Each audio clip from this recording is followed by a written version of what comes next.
Right. Good afternoon. Thank you so much for taking the time to join us for this very special ARCCA learning session featuring the launch of the San Diego Regional Coastal Resilience Roadmap.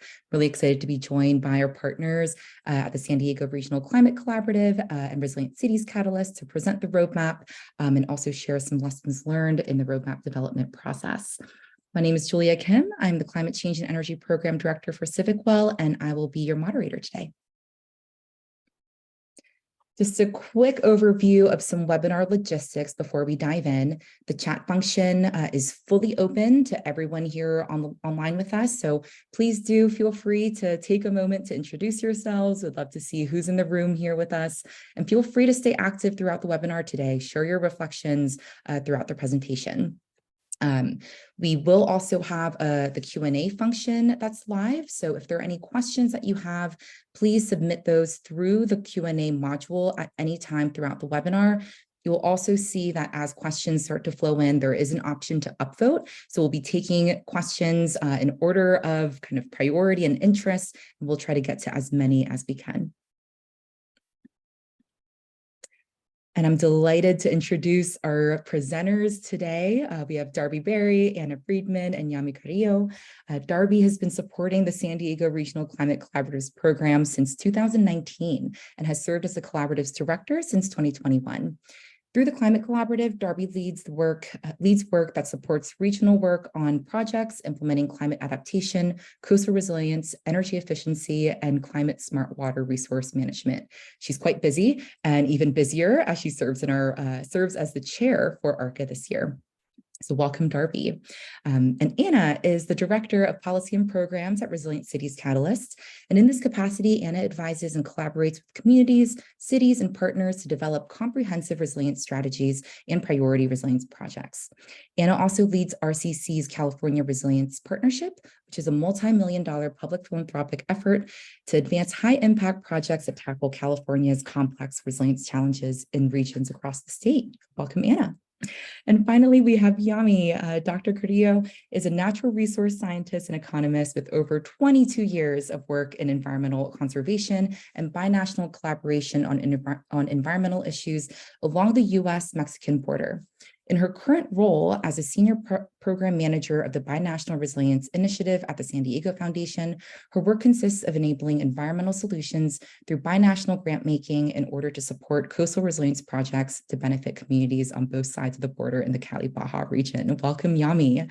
And with that, Darby, I'll turn it over to you.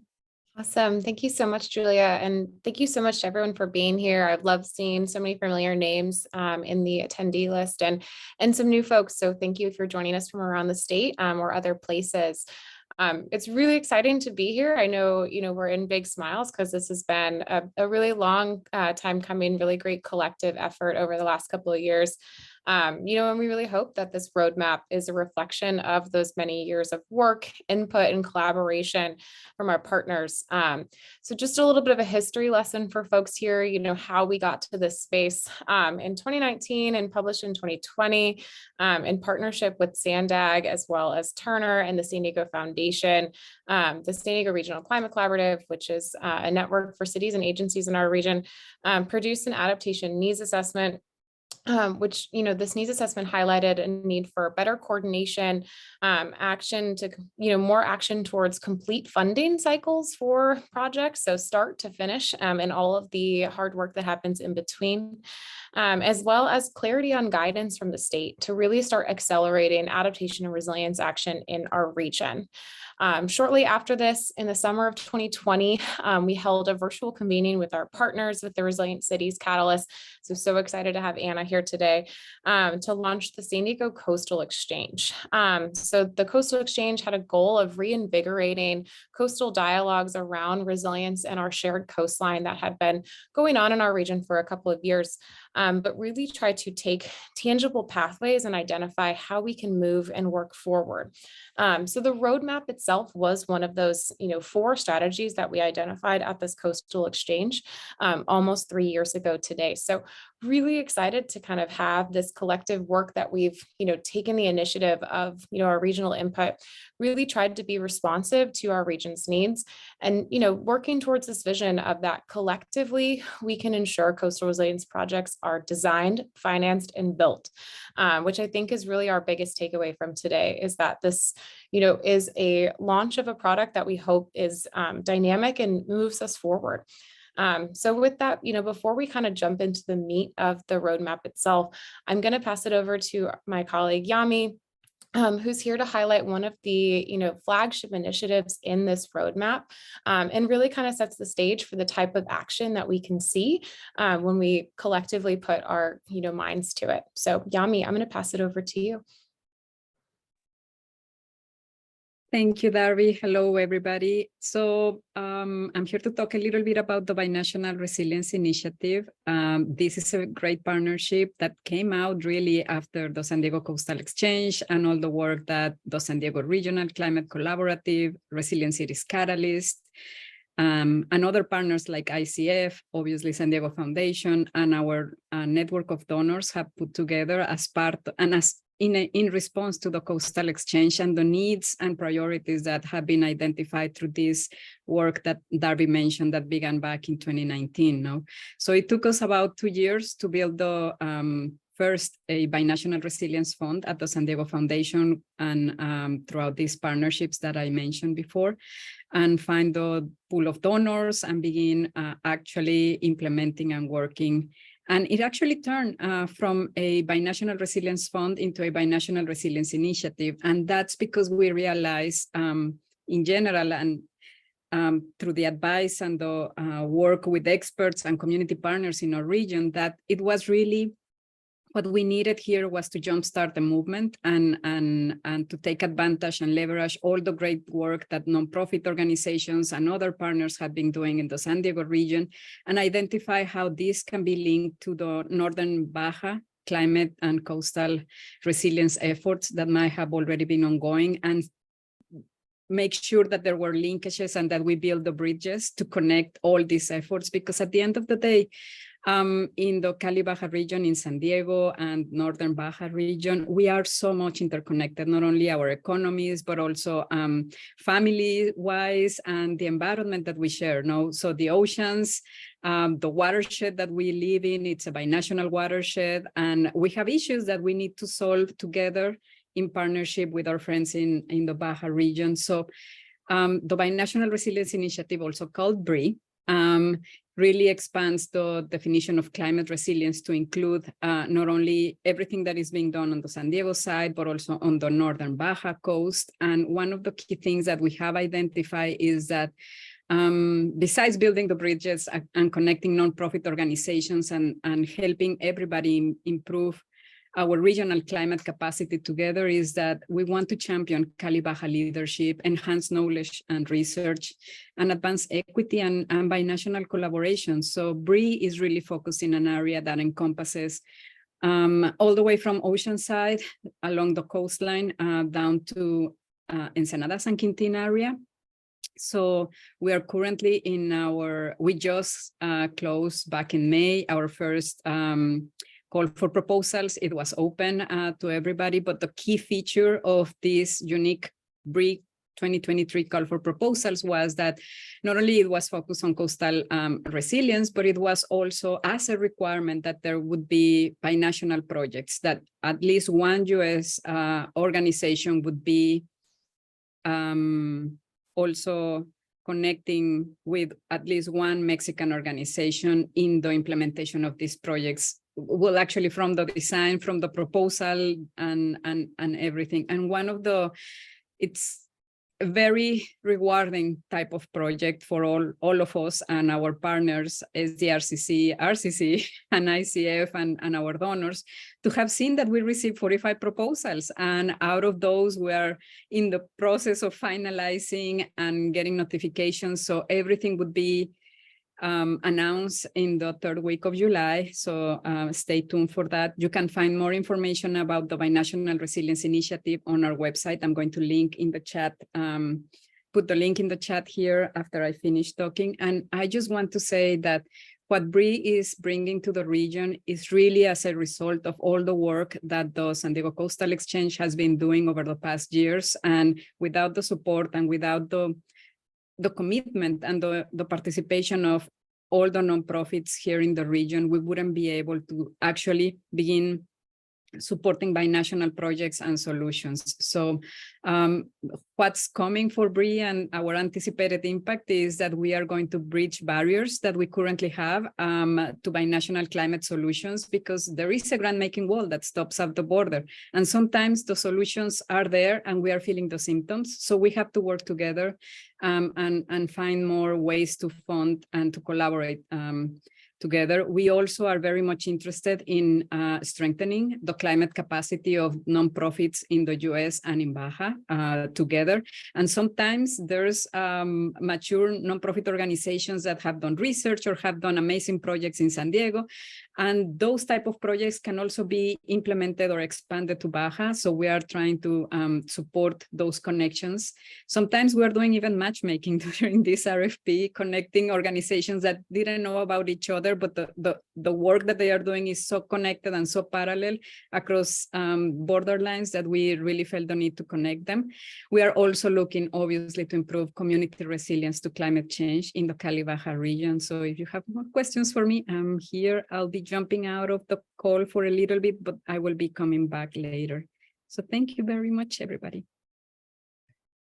And thank you so much, Yami, for this overview of this incredibly, incredibly exciting initiative. And let me just say that Resilient Cities Catalyst has been so honored to partner under Darby and SDRCC's leadership and with Yami and with so many other regional partners on this initiative and on developing the roadmap and on this very exciting process. So in terms of the process, just taking a little bit of a step back, how did we get to actions like the Binational Resilience Initiative, which is one of the almost 80 specific actions featured across the roadmap? So as Darby and Yami both mentioned, the need to develop a strategic plan at the regional scale to align coordinated action among regional partners was one of the identified priorities identified by regional partners during the 2020 convening that was mentioned before, the Coastal Exchange. And so in developing the roadmap in the years since then, we really aim to build upon and complement the wealth of climate leadership and planning in jurisdictions across the region that already existed, really to ensure that the roadmap built upon and amplified rather than duplicated this work. So from an analytical perspective, we developed a network analysis and literature reviews that scanned and aggregated existing analytical work and planning processes, really with the goal of prioritizing the shocks and stresses that are then addressed in the roadmap, and also identifying what the most ripe opportunities for action were. We were also so lucky to work with a cohort of incredible leaders of our coastal resilience ambassadors. And these are regional leaders representing all kinds of resilience building organizations and sectors across the region. This group provided critical feedback and expertise during the entire roadmap development across several workshops. And then finally, to identify and develop the set of actions to most effectively address identified gaps and opportunities, we held a series of focus groups and interviews organized by each principle of the roadmap. And really the goal of each of these sessions was to work with myriad regional partners to elevate existing actions underway that are ripe for inclusion in the roadmap, and also to learn from these experts about the most urgent areas for additional needed action that the roadmap could catalyze. And so here you can see some of the highlights of this engagement, which enabled us to develop a roadmap that aims to amplify the work of all of these regional leaders that we were so lucky to engage with, and highlight opportunities for additional collaboration and elevate the opportunities that these leaders see for additional needed action.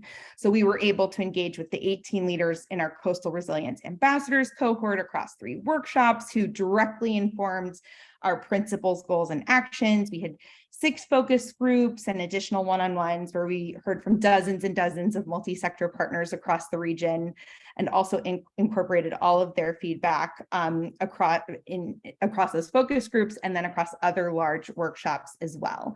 So all of this engagement was absolutely critical in directly informing the principles, goals, and actions in our roadmap, which Darby is going to start walking you through in detail.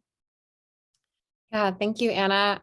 So as Anna mentioned, this roadmap encompasses 76 actions, 30 goals, which are all organized across 6 principles.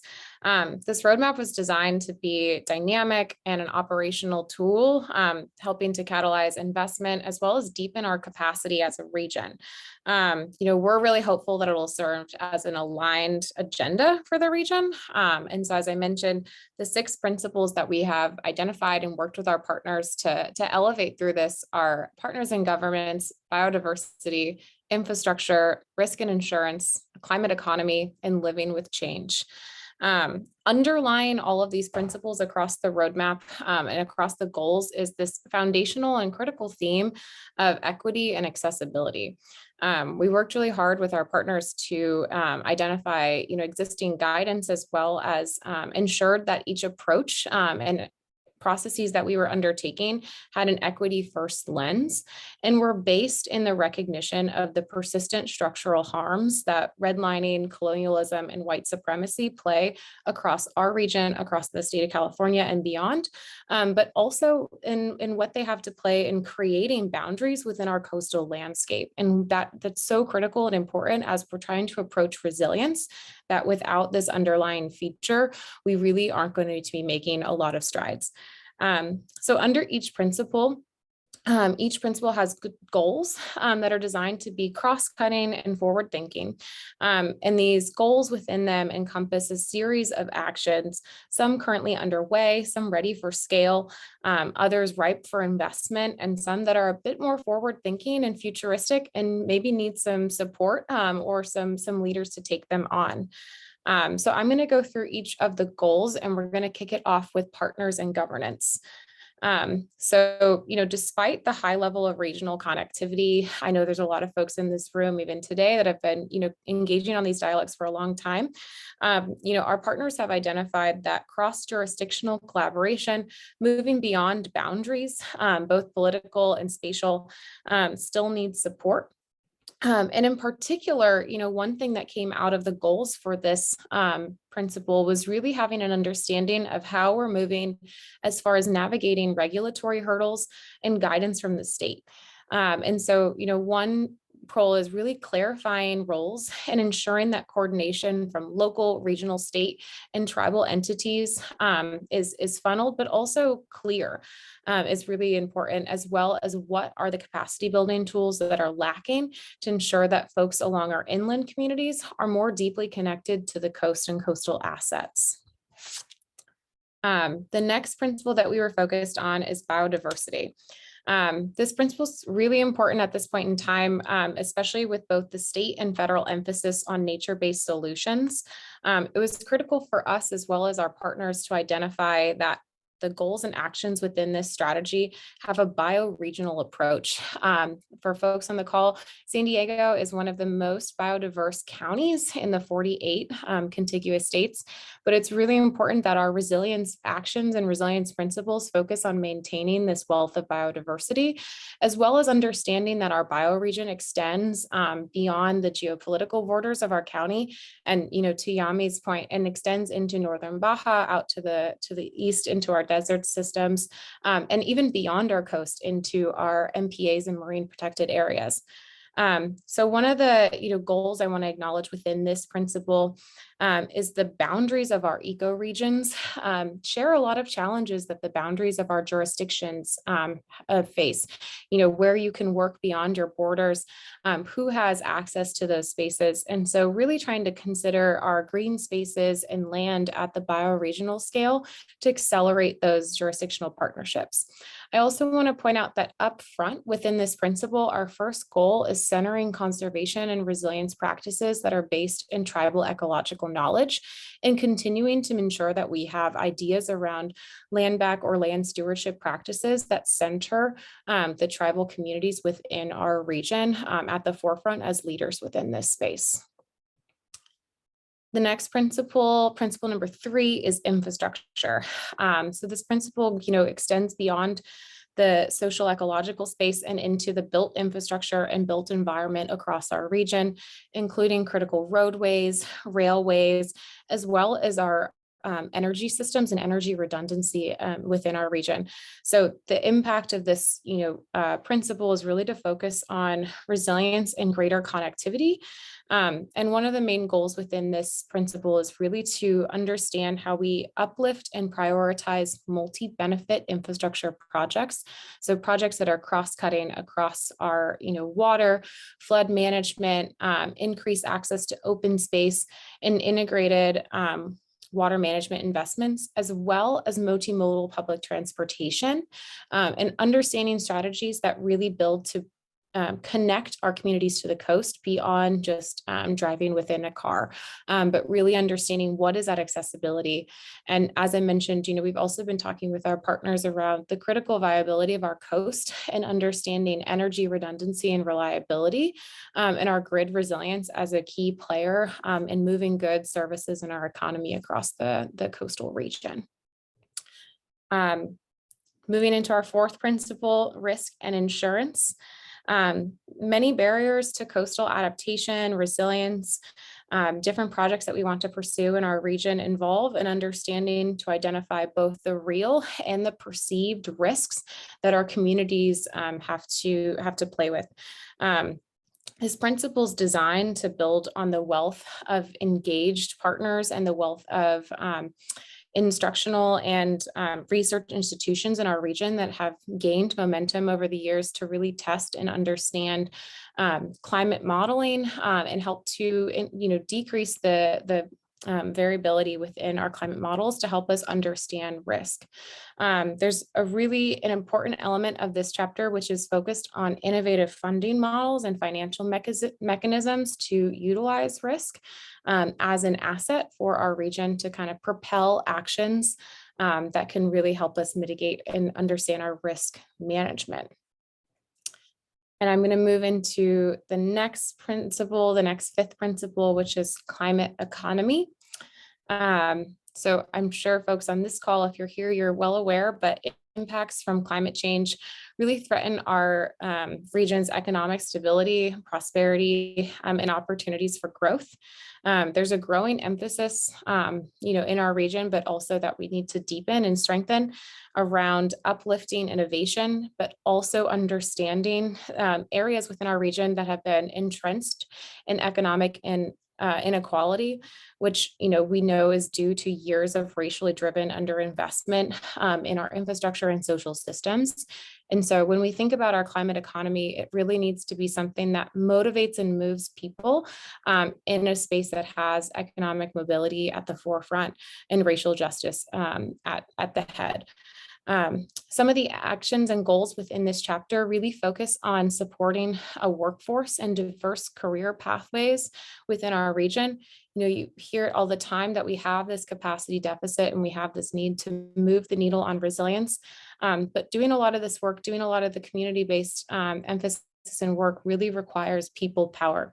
And so there's an emphasis within this chapter to promote diverse career pathways, as well as strengthen our growing blue and green economies in the region for entrepreneurship and investment.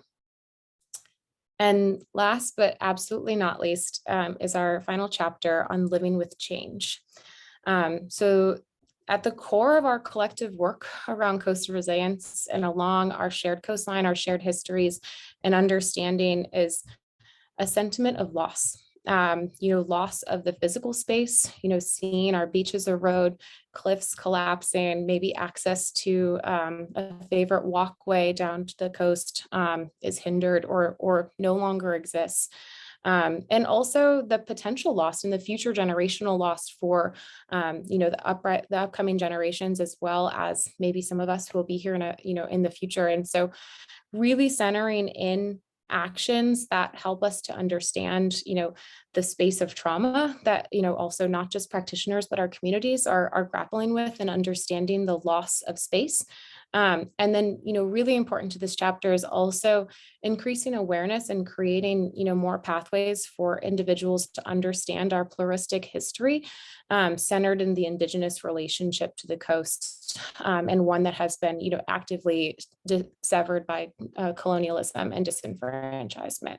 And so really, it is a forward-thinking action, but also one that's really grounded in a lot of the social ecological landscape of our coastal systems.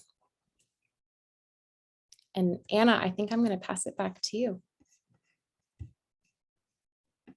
Thanks so much, Darby, for walking through the 6 principles and 30 goals that inform that together make up our roadmap. So across these principles and goals, we have 76 specific actions that all drive towards specific projects that tackle multiple shocks and stresses, that advance multiple benefits. And this graphic on the screen walks you through in more detail sort of how to read and understand and engage with some of these 76 actions across the roadmap. And really, they're a diverse range in terms of the set of actions. So they tackle multiple shocks and stresses. They cover a variety of scales, from the neighborhood or community scale to the city scale to the ecosystem scale to the San Diego region scale. And we even have some actions that go beyond, right? The Binational Resilience Initiative is a great example of one that goes that goes across the binational region. We have worked to uplift actions that across a range of statuses as well. So we've highlighted myriad actions that are already underway and really have been led and are already in implementation and are currently being led and underway by multiple partners across the region. We've also identified the opportunity for additional needed action and proposed several additional actions that are not yet underway and are proposed that are ripe for implementation and are set forth in the roadmap and have come out of all of the work that these partners have done and have been identified as ripe for implementation. We also have actions that cover a myriad of timeframes, from the short term to the medium term to the long term, and are being led by multiple project owners. And then finally, we also wanted to highlight that one of the things we've really been focused on is ensuring that this plan is more than a single strategic plan in a PDF. And so we really work to develop multiple tools that are aimed to drive continued and new collaborations among partners, and really ensure that this document is a living document, and most importantly, that it is useful and supportive for our regional partners. So in addition to the roadmap itself, you can find all of these complementary resources and tools for partners all on the website that is being dropped into the chat and shared via the link. So these include not only the network analysis that I described earlier on the call that provides some of the analysis and opportunities for action underlying the roadmap. It also includes a cost of inaction toolkit, which is a multimedia resource that will be continuously updated with different tools and resources for practitioners, from case studies to interactive maps, other kinds of knowledge building resources and tools to drive multi-benefit projects. And finally, and I did see a Q&A come across in the question specifically about measurement, and this gets at some of that answer, but we also will be launching a database that we're really excited about, an actions database that complements our roadmap. So the database is currently in its phase 1 format, but will soon be launched in an interactive way. And what it does is it catalogs all of the actions currently in the roadmap, and ultimately in terms of measurement and tracking of progress, it ultimately will be used to track progress towards implementing actions and goals. And soon, when the database is fully in its interactive 2.0 phase, regional partners will actually be able to share updates to their project status, as well as share new and additional actions that drive towards our shared goals and principles set forth in the roadmap. And so we really hope that this is another tool that helps to make the roadmap an updated living document, and hopefully that it helps to catalyze additional partnerships and collaborations among many partners across the region. So we're really excited about this suite of integrated resources that can all be accessed through that link in the chat. And with that, I'm going to turn it back over to you, Julia. Fabulous. Thank you, Anna. Thank you, Darby. Definitely encourage folks to dive into the resources. I know we're kind of going over things at a somewhat high level because we don't want to keep you for an entire day because we know how busy you are.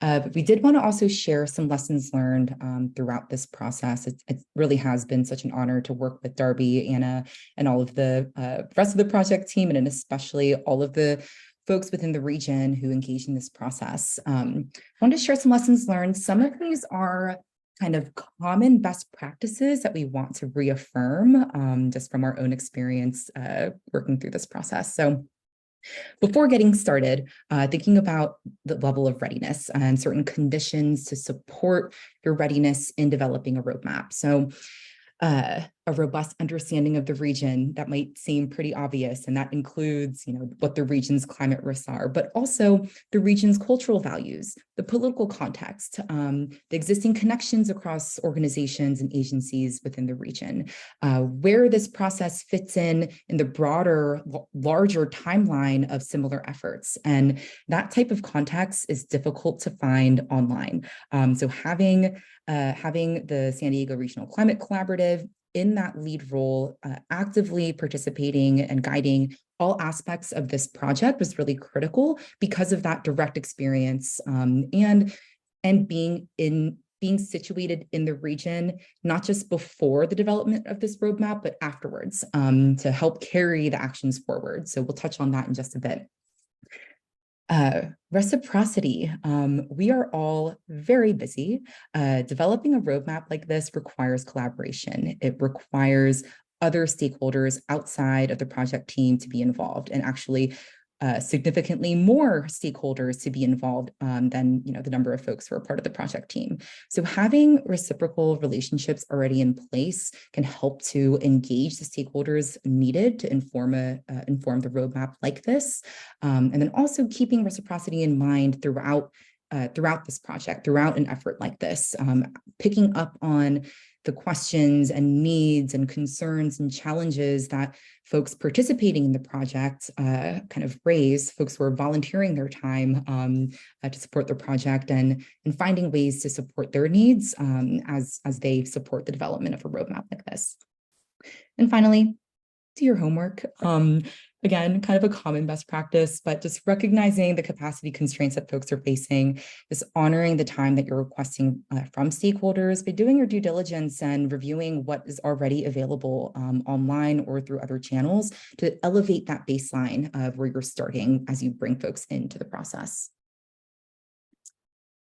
And then roadmap development, keeping the usability of the roadmap in mind beyond the report itself. I think we're all a bit tired of spending a lot of time and resources developing documents and reports and plans that ultimately end up sitting on a shelf as we then turn our attention to the next task or next project at hand. So we really recognize that the development of this regional roadmap wasn't the first attempt, nor will it be the last attempt in coalescing the region around a shared set of priorities. We really situated this effort in the new era of climate resilience funding that we find ourselves in, to look at how can we leverage this roadmap to attract investments and ultimately lead to implementation. Focusing on foundational principles to establish a shared vision. So a vision is needed to serve as a North Star for the roadmap, but we found that our process of bringing a very diverse group of leaders together, especially through the Regional Coastal Resilience Ambassadors cohort, it can be challenging to start with a vision because, we have folks who represented conservation or climate education or community engagement or tribal knowledge, or folks who are working within city agencies or within existing institutions. There's so many different perspectives coming into the fold. So we found that focusing first on establishing a common set of principles was really helpful in establishing a shared vision that resonated, and where our diverse stakeholders and leaders saw themselves as part of that vision. And then finally, elevating existing and planned projects. So this roadmap doesn't capture all possible actions that could be taken to support coastal resilience. It doesn't do that. It never intended to do that. Also recognizing how the adaptation field overall is rapidly evolving.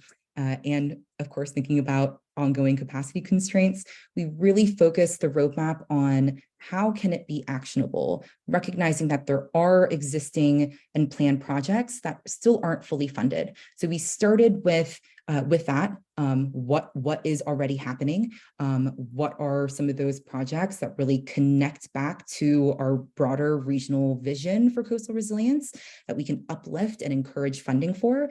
Are there any of these projects or efforts that could be scaled? And then from there, assessing what those any remaining critical gaps to identify new proposed actions. And that really serves as the base for the roadmap itself. And then where the magic happens towards outcomes. Again, we don't want a roadmap that sits on a shelf. We really want to leverage this process and the roadmap as a tool to generate the outcomes that we're seeking to achieve. So you heard Darby and Anna speak to this previously. I see at least one question about this as well, so we'll get to that in just a bit. But leveraging the roadmap to gain buy-in for priority projects and attract investments. Yes, we are in an exciting time with a lot of funding opportunities available and coming online.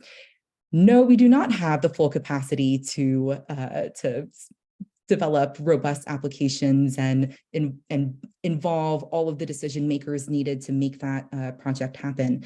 So we really thought about how do we structure the roadmap to elevate those priority projects, and then now moving forward with the completion of the roadmap, using that report as a tool to bring others in so we can gain the buy-in that we need from the right stakeholders, from the right decision makers, as well as leveraging that roadmap as a tool to attract investments from a variety of different funders.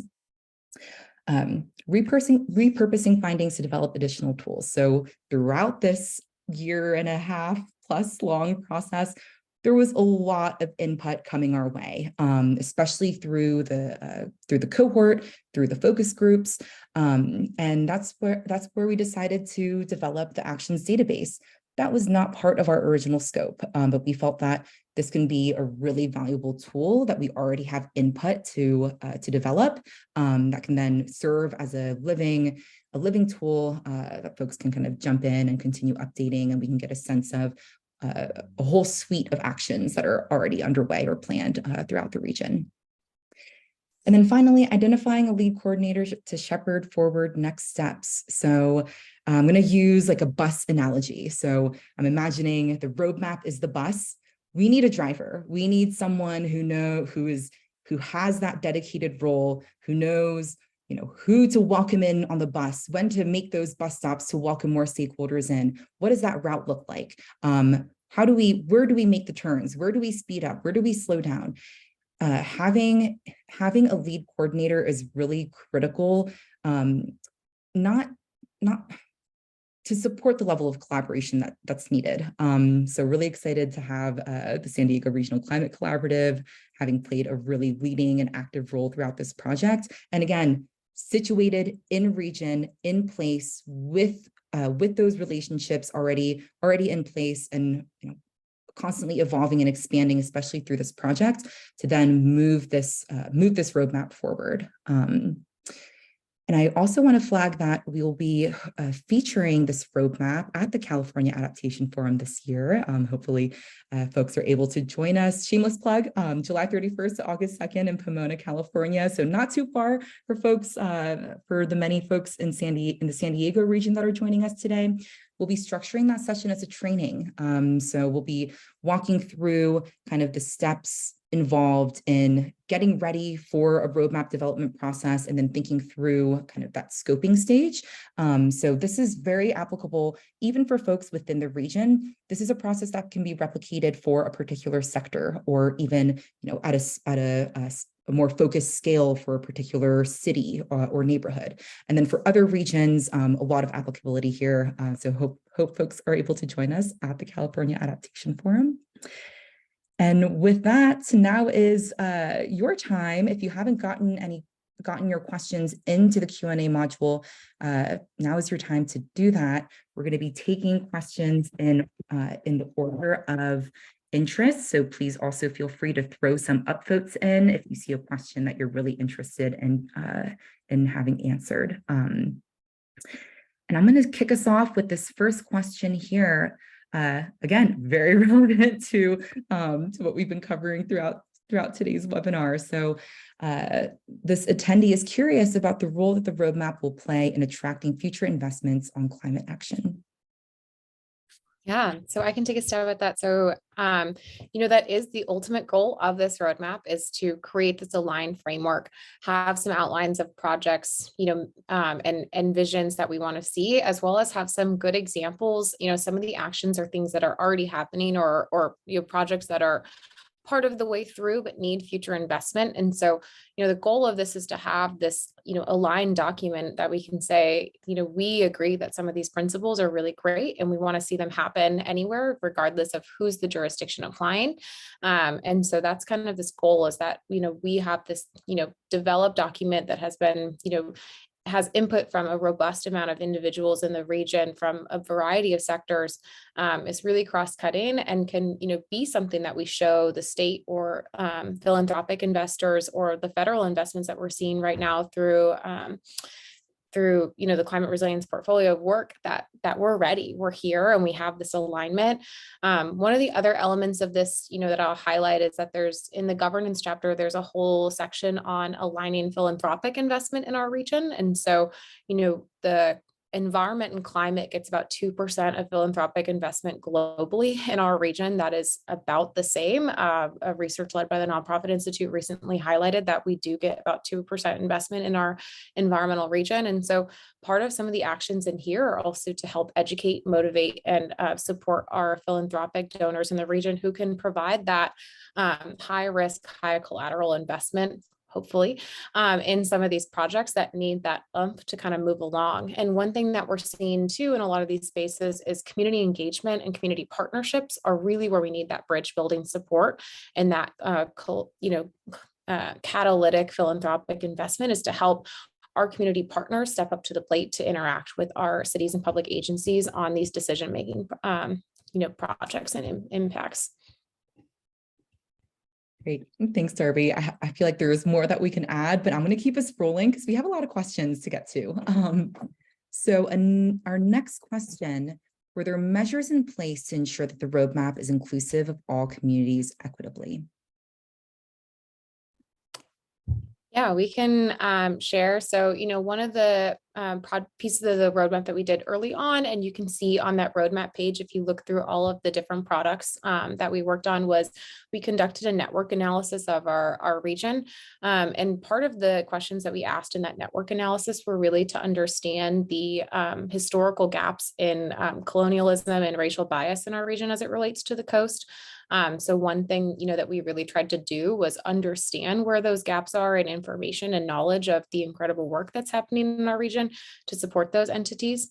One piece, and I think this will get to another question that I see in the chat too, is that we had some partners from different Indigenous communities in our region, but San Diego is home to the highest volume of different tribal nations and governments of any contiguous county in the country. And so, we will acknowledge that that is a gap in this roadmap, and something that, part of it being a dynamic living document is that we've identified these gaps within the roadmap and are things that we can help to move forward and really prioritize.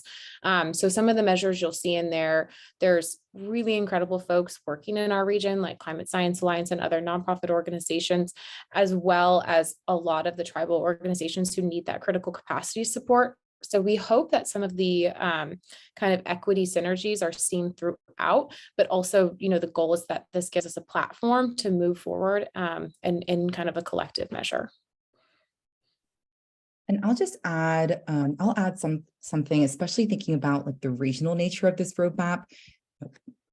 In community engagement at a regional scale is challenging. So there is somewhat of a nested approach that can be really helpful. And that's really what we paid attention to. Who are those community-based organizations already in place conducting ongoing community engagement, especially thinking about the more marginalized populations in the region, and how do we involve them in as a representative voice to ensure that their community's needs are reflected in the roadmap. The other thing that I'll flag is we thought of coastal resilience in broad terms. So especially from an accessibility standpoint, recognizing that yes, there is the region is defined by the coast, but it is still inaccessible to many inland communities. So as you look through the roadmap, you will see some actions that aren't squarely in the traditional coastal resilience space, recognizing the need to support the resilience, connectivity, and accessibility of more inland communities, and ensuring that the risks that they're facing are also reflected in this roadmap. Okay, I'm going to keep things rolling here. Were there any key steps taken when defining the conditions for readiness? Darby, that might be a question for you.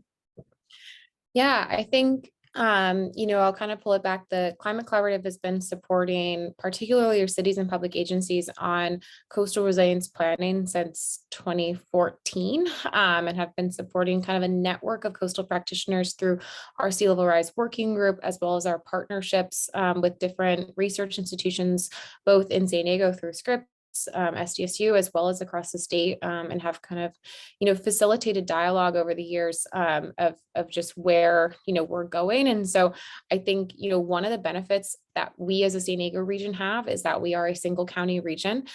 We only have 19 public, cities and county in our region. So it is a small number of actors when we compare that to, the Bay Area or even LA as far as jurisdictions go. We also have a single transportation entity, SANDAG, in our region. So I think some of these things are a benefit to us, but we've also figured out ways to motivate and move them and create those deep partnerships with those regional actors and regional leaders to build trust. And I think that that's one of the most important elements, is that given the dynamic nature of our region, the Port of San Diego is a great example, where 5 member cities all share boundaries across the Port of San Diego and have had to work for years to really understand how they can work together, developing one of the first Sea Level Rise adaptation guidance documents in 2011 that has been both in the state of California and regionally. So I think we have the benefit of building off of a deep history of collaboration,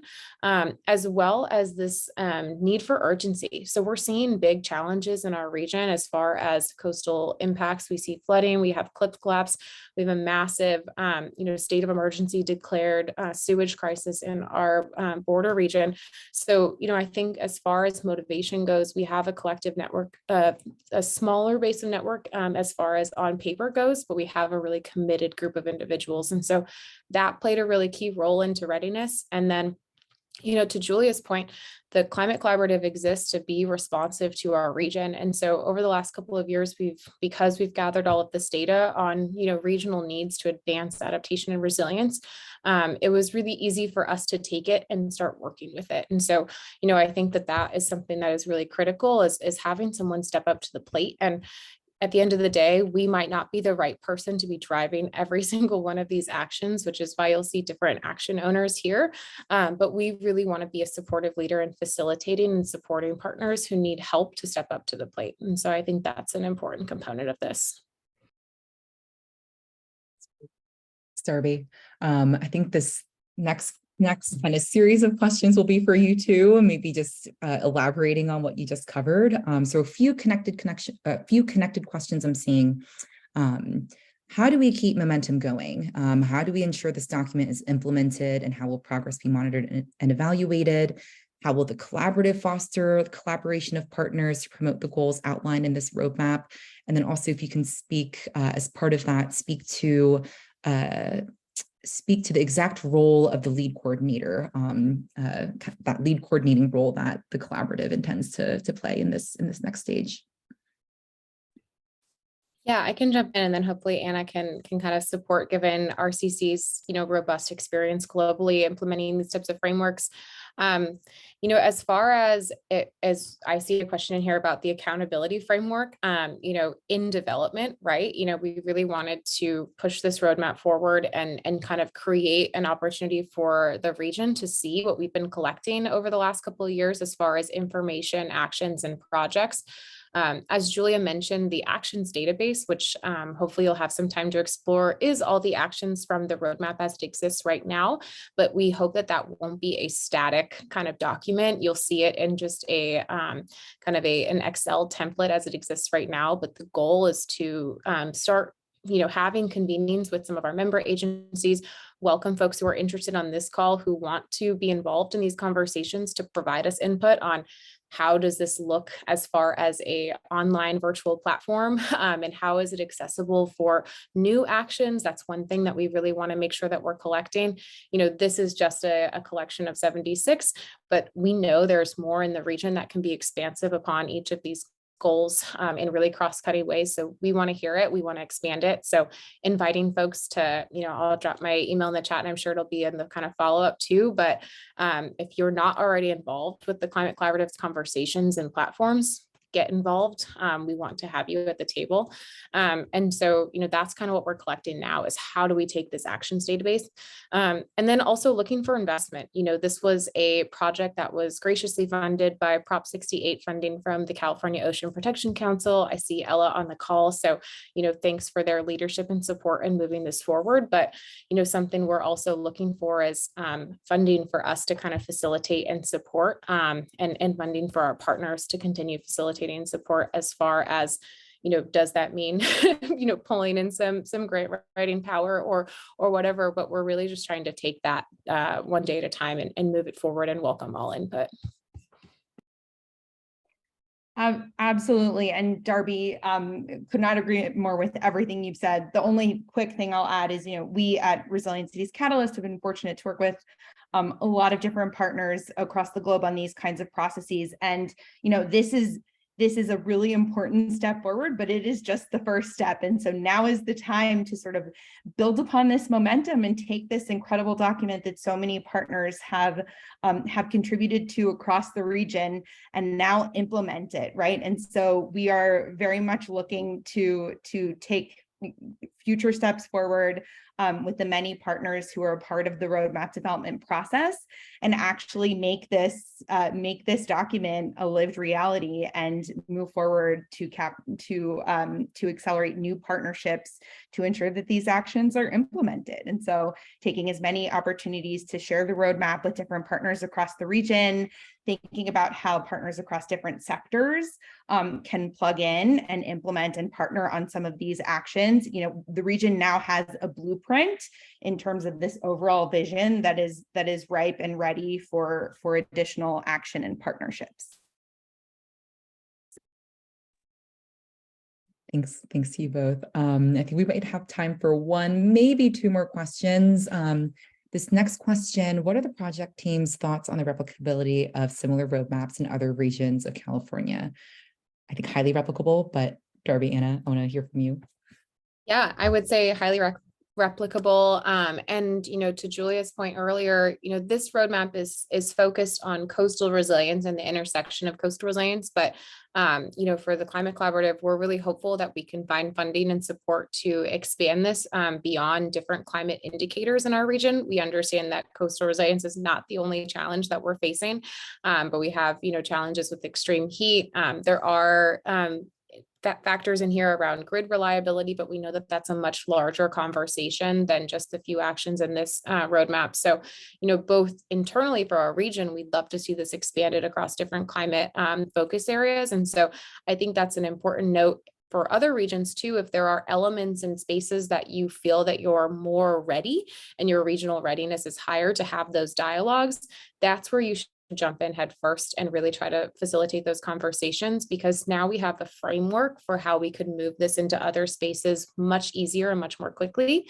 And I think that other communities across California could benefit from that. And, to Julia's point earlier, at scale, I think these can be done on the city level. And I know Anna can speak to a lot of their experience. And I know the RCC team is really helping to facilitate that in partnership with the California Resilience Partnership and ARCCA. So Anna, I'll pass it to you. Yeah, and just to reiterate, this is one of the things that we are just so excited. We have seen the potential for these kinds of planning processes to drive action, in particular at the municipal level, but where we have seen, especially through SDRCC's incredible leadership of this project and through the myriad other partners that came together to support this.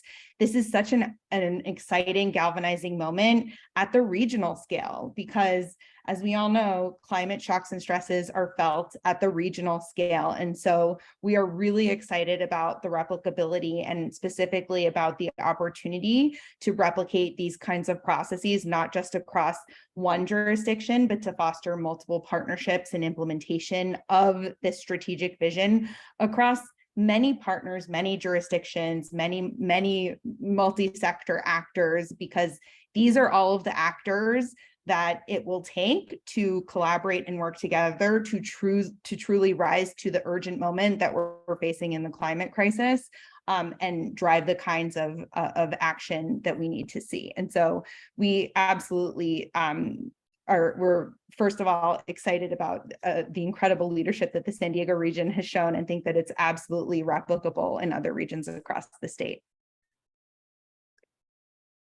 Yeah, and again, if you're interested in exploring replicability, do join us for our CAF training session. And I'll also flag that we're actively looking at this as a model for the Capital Region Climate Readiness Collaborative. And I imagine folks are probably, or if not already, I encourage you to explore OPR's Regional Resilience Grant Program. A road mapping process like this can be really well suited for a grant program like RRGP. And we have just 2 minutes left. I know there are a couple questions that we didn't have a chance to get to, but I do want to make sure we get everyone out on time. And let me start to close this out here. Just wanted to thank everyone for joining us. Huge thanks, of course, to Darby, Anna, and the entire project team for making this process happen and leading it in such a thoughtful, intentional way. And of course, to Yami for joining us to share about the Binational Resilience Initiative. I also know that there are a number of folks on the line today who contributed to all of this, whether you were an ambassador, part of the program, or part of the focus group. So huge thanks to everyone. We invite you to do a deeper dive into the roadmap and the companion resources that Anna flagged earlier. So there's a short link here to make it as easy as possible for folks to access that webpage. Take a look. There will also be additional updates over the coming weeks. We'll have a case study, especially for folks interested in replicability. Definitely encourage you to take a look. And then for folks who are in region, the Climate Collaborative is hosting an in-person network meeting in July, on July 27th from 10 a.m. to 1 p.m. This is going to be this will be in San Diego. That short link will get you to the registration page. So we hope you can join us to do a deeper dive into the roadmap, and of course, to connect with other folks within the region working on important climate work. And with that, thanks again to everyone for joining us. We'll be following up with the webinar recording, the presentation, and links to all of the resources that we highlighted. And there is more to come, so follow us along in this journey. And thanks again, y'all. Thank you, everyone.